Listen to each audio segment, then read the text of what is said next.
अस्सलाम वालेकुम dear students, class 9 subject biology chapter number 7 हम पढ़ रहे थे। आज हमारा उसका 9th लेक्चर है, energy budget of cellular respiration. Cellular respiration के बारे में हमने पढ़ा, बहुत डिटेल में पढ़ा। उसका मैकेनिज्म हमने कल के लेक्चर में डिस्कस किया। तो उस दौरान हमने देखा कि उसमें कितने NADH बन रहे हैं, कितने उसमें FADH2 बन रहे हैं, कितने उसमें ATP मॉलिक्यूल्स बन रहे हैं। आज हमने एज अ होल देखना है कि एज अ होल जो पूरा सेलुलर रेस्पिरेशन है उसका एनर्जी बजट क्या होगा, उसमें हमें कितने ATP मॉलिक्यूल्स मिलेंगे। बट बिफोर दैट मुझे आपको ये बताना है कि हम थोड़ा सा एक बार देख लेते हैं, रिवाइज कर लेते हैं कि सेलुलर रेस्पिरेशन के मैकेनिज्म में हमने क्या पढ़ा। सेलुलर रेस्पिरेशन में हमने पढ़ा कि ग्लूकोज वैसे कार्बन डाइऑक्साइड में ब्रेक करेगा, उससे पहले इसकी ब्रेकडाउन होगी पायरुविक एसिड में। लेकिन जो इसकी ग्लूकोज की पायरुविक एसिड में ब्रेकडाउन होगी, that would be take place in the absence of oxygen. That is actually anaerobic respiration. Anaerobic respiration हमारी यहां पर हुई है। फिर ये pyruvic acid in the presence of oxygen, it would completely oxidize and it will produce carbon dioxide through the process of Krebs cycle and electron transport chain. तो ये carbon dioxide produce करेगा।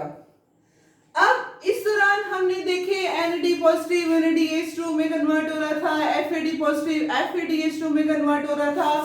उससे पहले एक ये चीज आपके जहन में होनी चाहिए कि एक NADH जो है, एक NADH 3 ATP के बराबर होता है।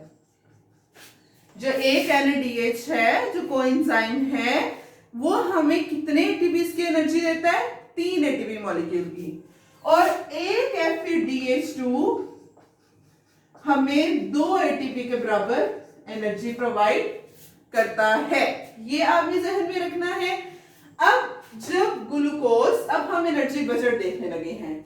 जब ग्लूकोज ग्लाइकोलाइसिस के जरिए पायरुविक एसिड में पहले कन्वर्ट होगा, ये है एनाएरोबिक रेस्पिरेशन।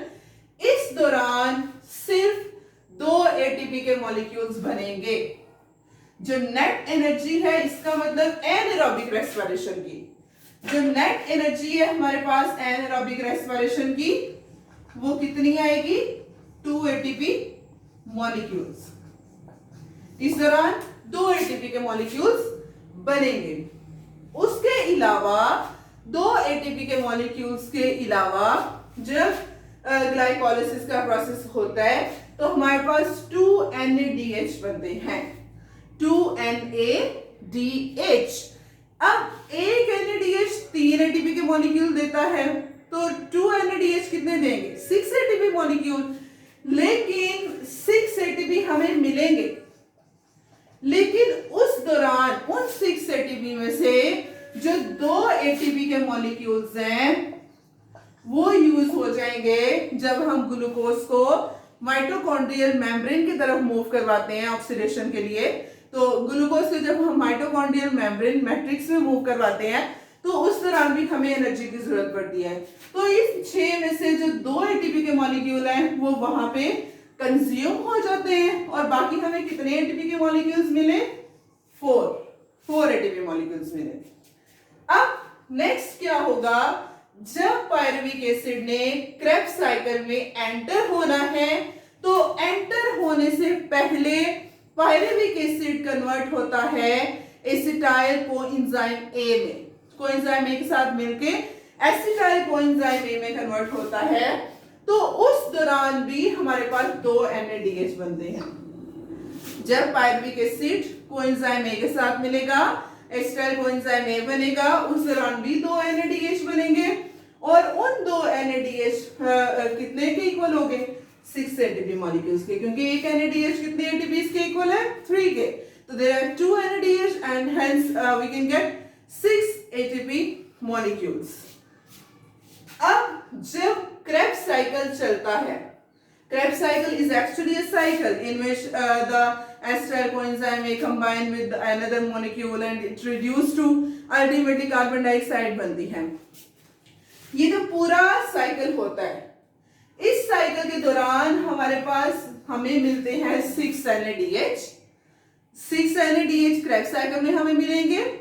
अब 6 NADH, एक NADH 3 ATP के मॉलिक्यूल के इक्वल, तो 6 3s are 18। तो इसका मतलब हमें इस दौरान कितने एटीपी मिले? 18।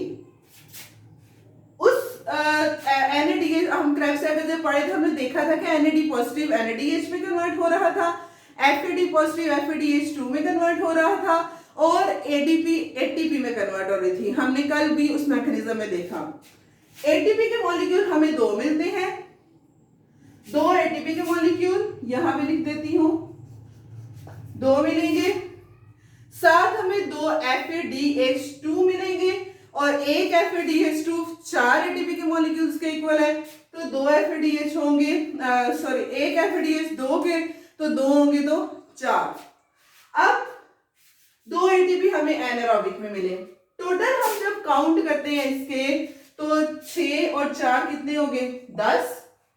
10 और 18 28, 28 और 4 32, 32 और 32 प्लस 2 ATP 36, 36 हो गए, सॉरी 34 और 34 और साथ हमें ये जो 2 ATP के मॉलिक्यूल्स एनारोबिक रेस्पिरेशन में मिले थे, साथ वो भी ऐड करें, तो हमारे पास टोटल कितने ATPs हमें पूरे इस ग्लाइकोलाइसिस में मिले, पूरे रेस्पिरेशन के प्रोसेस में कितने ATP हमें मिले हैं?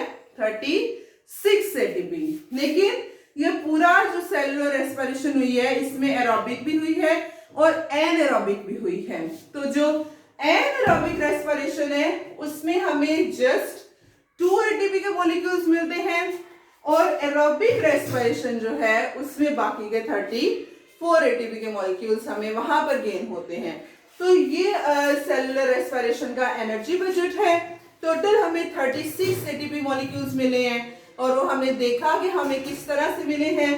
Just you have to keep in your mind कि एक NADH हमें 3 ATP के मॉलिक्यूल्स देता है, मतलब उस इतना एनर्जेटिक होता है 3 ATP के मॉलिक्यूल्स के इक्वल, और एक FADH2 2 ATP के मॉलिक्यूल्स के इक्वल होता है। तो ये आज का हमारा जो है वो एनर्जी बजट था सेलुलर रेस्पिरेशन का। कल हम रेस्पिरेशन और फोटोसिंथेसिस के दरमियान में डिफरेंस पढ़ेंगे कि उसका क्या डिफरेंस है। इससे रिलेटेड कोई क्वेश्चन आए तो आप पूछें। अस्सलाम वालेकुम, अल्लाह हाफिज।